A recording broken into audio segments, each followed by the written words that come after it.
CM Revanth Reddy పాలనతో ప్రజలు విసిగిపోతున్నారని మాజీ మంత్రి జగదీశ్వర్ రెడ్డి విమర్శించారు. తెలంగాణ ప్రాంతాన్ని కేసీఆర్ సుభిక్షంగా ఉంచితే ఇప్పుడున్న సీఎం రేవంత్ రెడ్డి అప్పులపాలు చేస్తున్నారని ఎద్దేవా చేశారు. కాంగ్రెస్ సర్కార్ రైతాంగానికి కావాలనే నీళ్లు అందించడం లేదని ఆరోపించారు. సీఎం రేవంత్ రెడ్డి మంత్రులు అజ్ఞానంగా వ్యవహరిస్తున్నారని అన్నారు. అన్ని ప్రాజెక్టులు ఇంటాక్ట్ ఉన్నాయి. ఎక్కడ కూడా చిన్న ఇబ్బంది లేదు.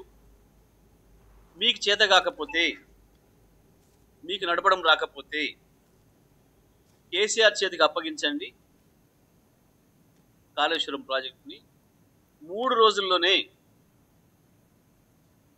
ఇక్కడ గోదావరి కని, రామగుండం మంత్రి నియోజకవర్గాలతో సహా మొత్తం కరీంనగర్, వరంగల్, నల్గొండ జిల్లాలకు నీళ్లు తీసుకుపోవడానికి 3 రోజుల నీళ్ళు ఇవ్వడానికి బీఆర్ఎస్ పార్టీ సిద్ధంగా ఉంది.